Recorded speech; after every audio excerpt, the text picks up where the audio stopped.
Terima kasih Pak Moderator. Sebelumnya saya sampaikan bahwa pada acara yang sangat bagus ini Bapak Wali kami tidak bisa hadir karena bersamaan ada acara. Beliau menugaskan kami untuk nanti menyampaikan pemaparan beliau. Om Swastiastu. Assalamualaikum warahmatullahi wabarakatuh. Salam sejahtera untuk kita semua.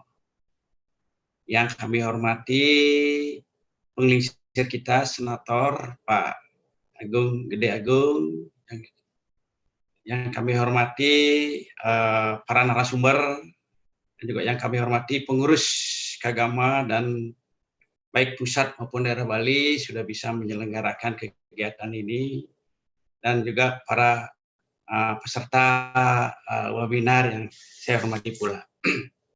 Di mana dalam acara pada sore hari ini kami dapat tugas itu menyampaikan materi dari Pak Wali itu pemanfaatan lahan pekarangan guna mewujudkan ketahanan pangan keluarga. Nah, ini mungkin sudah dikirim, bisa ini kan enggak, Pak? Supaya jelas materinya. Nah, seperti kita ketahui bahwa dampak COVID-19 terhadap ekonomi rumah tangga ini sangat-sangat betul-betul dahsyat sekali. Mempengaruhi semuanya. Ya. Seperti kita ketahui, rumah tangga itu merupakan pelaku ekonomi terkecil dan yang terpenting. Mengingat semua kegiatan ekonomi itu berawal dari rumah tangga. Nah, untuk itulah alternatif solusi yang kita pakai itu karena kita di perkotaan, yaitu kita mengambilkan dengan urban farming. Di sini tujuan kita adalah dalam rangka pencapaian kesediaan pangan bagi masyarakat. Lanjut, kita ada nanti manfaat urban farming. Seperti kita ketahui, manfaat urban farming itu sangat-sangat luas sekali, besar sekali. Jadi, bagaimana menjaga ketahanan pangan keluarga. Terus bagaimana pemberdayaan masyarakat. Ketiga, bagaimana peningkatan ekonomi keluarga. Dan selanjutnya, karena kita di perkotaan, ini yang satu-satunya, karena kita ketahui bahwa urban farming adalah pertanian perkotaan dengan luas lahan terbatas. Kita ketahui bahwa di Kota Denpasar, makin tahun lahannya makin menyempit. Sehingga pertanian yang betul-betul nanti kita bisa ambil kerjasama adalah urban farming ini. Nah, di mana konsep pengembangan urban farming yang kita terapkan di Kota Denpasar, di sini yang paling banyak itu adalah pengembangan di rumah tangga dengan hidroponik dan juga ada aquaponik. Kalau hidroponik kita sudah tahu semua bagaimana teknik penanaman dengan media air. Kalau aquaponik itu kombinasi menanam dengan budidaya ternak karena banyak dengan menggunakan ternak-ternak lele. Nah, ini selanjutnya yang untuk pemberdayaan masyarakat melalui penguatan keluarga. Kita di Kota Denpasar ini yang banyak sekali bergerak itu adalah dari ibu-ibu PKK. Nah, Ketua penggerak PKK sangat concern terutama dalam hal penerapan urban farming karena PKK ini sampai ke bawah dia punya wilayahnya. Sampai ke Banjar, juga ke desa, dan kami dari dinas memfasilitasi dan pendamping. Nah, di mana kebanyakan untuk di masa COVID ini, karena yang bergerak untuk mempengaruhi bagaimana ibu-ibu rumah tangga, terutama kita sasar dulu, supaya dulu mau manfaatkan pekarangan rumah tangganya. Nah, itulah nanti ibu-ibu PKK yang lebih banyak sekali berperan Pak di sini. Kami dari dinas PD terkait itu memfasilitasi dan pendampingan. Apa yang diperlukan dalam pembuatan di urban farming itu kami siapkan bantu, seperti contohnya seperti benih, juga ada bibit, juga ada sampai pupuk organik, juga ada pendampingan. Karena kita ketahui bahwa mulai ada dampak COVID-19 ini betul-betul di Kota Denpasar sangat bergeliat ini tumbuhnya urban farming ini, di mana kita tahu bahwa sebelum ada COVID hampir banyak di rumah tangga dan lahan-lahan kosong itu tidak terpakai. Nah, semenjak digaungkannya ini urban farming, kita sudah hampir dari 5% tanah kosong, sekarang sudah hampir 3% itu bergerak di urban farming dan juga didukung dengan adanya komunitas-komunitas ini tumbuh Pak di musim COVID ini. Nah, inilah pemberdayaan yang kita harapkan karena ada dukungan, ada sinergitas bukan dari pemerintah saja, juga dari komunitas-komunitas ini tumbuh. Nah, seperti kita contoh ada rumah pemberdayaan gitu. Dan kita di Denpasar nanti kita bagaimana ke depannya bisa mensinergikan antara pemerintah, akademis dan juga komunitas-komunitas ini untuk berkelanjutan pertanian ini. Tidak saja nanti COVID supaya tetap berkelanjutan sustainable. Nah, itu yang kita harapkan nanti ke depannya. Saya harapkan nanti juga mungkin dari webinar ini nanti bisa muncul komunitas-komunitas baru. Mari kita sharing bersama. Nah, lanjut ini ada kegiatan-kegiatan yang banyak melalui program PKK yaitu pemberdayaan keluarga, terapkan urban farming. Nah, ini ibu-ibu PKK. Dan lanjut ada juga PKK pemberdayaan keluarga, wujudkan hatinya PKK, berbasis urban farming. Sekarang lebih banyak dia bergeraknya di sana, di hatinya PKK itu.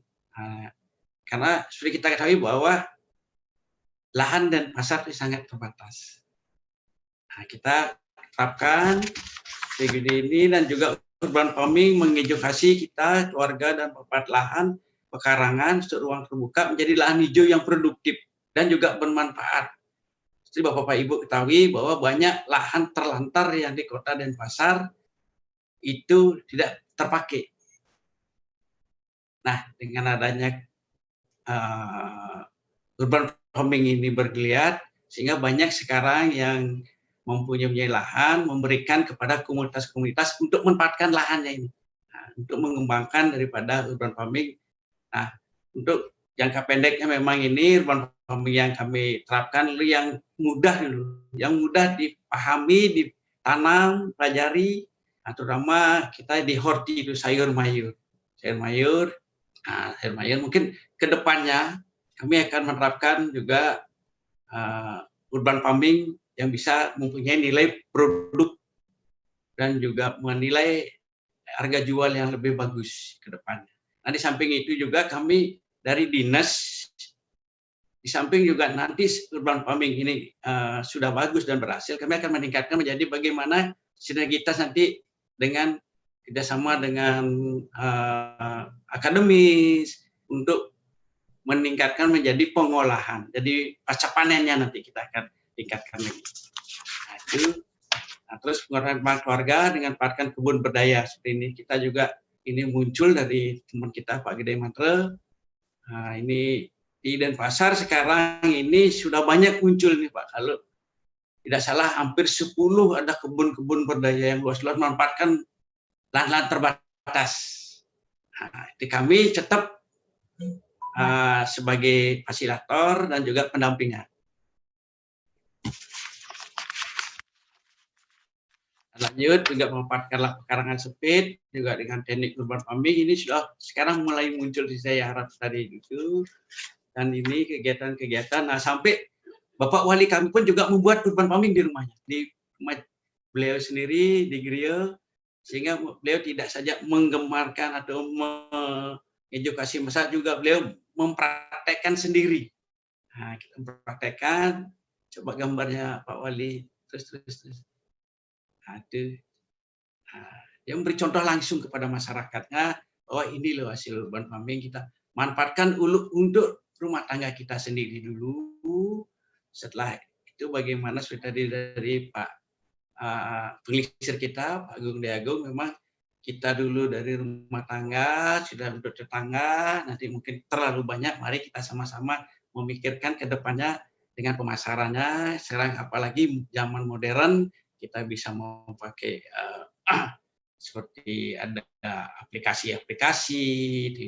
Nah, itu ke depannya kita harapkan sehingga betul-betul urban farming ini tidak booming saja di waktu COVID, tapi bagaimana nanti setelah COVID mungkin berkurang, kita tetap booming ini. Seperti tadi bilang sama Pak Agung bahwa tidak terlalu pariwisata aja yang kita andalkan. Nah, selama ini kan kita terlalu pariwisata, lupa kita bahwa kita punya pertanian. Nah, seperti kita ketahui juga sekarang hampir sekarang banyak di Denpasar ini orang-orang yang bekas di perhotelan maupun bekas di pesiar yang kerja pariwisata umumnya sekarang banyak beralih ke bidang pertanian. Banyak oleh bidang pertanian. Nah, itu kami sangat bangga karena sekarang petani mulai dilirik. Karena selama ini kan petani itu identik dengan orang tua, kotor. Nah, sebenarnya kalau kita pahami di pertanian itu luar biasa usaha itu, Pak. Luar biasa. Kita ambil contoh di Denpasar aja pertanian. Kita lihat di muka Tiara Dewata itu kan jual bunga. Zaman apapun, krisis krimen apapun, itu kan tidak pernah kena dampak luar biasa. Itu contoh kecil kita sering. Nah juga kita lihat seperti di pertanian, dalam arti luas juga di padi, kita rata-rata di Denpasar saja, itu usaha kita punya luas lahan yang memang sempit, tapi seperti pandemi ini, COVID ini, pemerintah juga membantu untuk lumbung pangannya, yaitu kita bantu petani dengan bantuan pupuk, juga bibit, dan juga peternak yang kecil yang rumah tangga. Ya. Nah, kita dengan kalkulasi sekarang ini, kita lihat daripada analisa usaha, bantuan kita kepada petani terutama padi, yang kita cuma bantu kurang lebih 1,5 miliar dengan hasil yang kita sudah panen sekarang ini, sampai kewalahan Pak, hasilnya sekarang luar biasa bagus. Kita hitung-hitung sampai 70 miliar. Itu perputaran ekonomi di pertanian. Nah, karena kan orang tidak cuma orang melihat itu kotor dan petani tua. Nah, inilah saya harapkan nanti dengan webinar ini juga dari komunitas-komunitas, mari kita sama-sama sinergitaskan, menggaungkan tetap bahwa usaha pertanian ini kalau memang betul-betul ditekuni luar biasa. Nah, itu dan lanjut. Nah, ini semua menggunakan lapangan, mungkin dari terakhir dari kita. Yang pertama dalam ini, marilah kita manfaatkan tanah pekarangan kita melalui penguatan hatinya PKK keluarga menuju keluarga berdaya dan berketahanan pangan. Di samping itu, mari manfaatkan ruang terbatas di rumah dan lingkungan masing-masing untuk menerapkan urban farming. Mungkin nanti ke depan sejak awal kita akan bergerak setelah kita di Horti mungkin meningkat, bisa kita buat urban farming yang mempunyai nilai jual tinggi. Seperti contoh nanti kita sudah akan menerapkan itu penerapan panili di rumah tangga. Nah, ini kami kalau di pertanian memang awalnya kita membuat contoh sendiri dulu, setelah berhasil baru kita bisa kembangkan. Nah, karena kan memanfaatkan lahan sempit dengan teknologi-teknologi yang ada. Ini kami akan terapkan selanjutnya ke depannya. Sehingga betul-betul lahan yang biarpun punya sedikit, bagaimana kita tata nanti mempunyai nilai ekonomis. Nah, itu ya kita bukan saja dari sana mungkin tanaman hiasnya. Nah, itu berfarming itu. Nah, seperti kita ketahui bahwa seperti saya bilang tadi sudah hampir 3-4% itu lahan pekarangan sekarang rumah tangga itu ada urban farming-nya. Nah, kita sudah ada di sini, kita sudah bersama komunitas-komunitas. Dulu sebenarnya belum ada banyak muncul komunitas, Pak. Cuma itu saya bilang awal kelompok, sebenarnya ada COVID, nah, sudah ada komunitas-komunitas ini hampir 7 komunitas. Nah, komunitas ini juga yang mengembangkan membantu kami terutama di dalam pengembangan urban farming ini. Nah, itu dulu dari kami. Nanti mungkin kita ada diskusi, mari kita sama-sama. Yang paling penting kita webinar ini, seperti saya bilang, bagaimana nanti mensinergitaskan kita, pemerintah, akademis, atau perguruan tinggi, dan juga komunitas-komunitas ini. Ya. Nah, dengan adanya itu, Astung Kare, pertanian pasti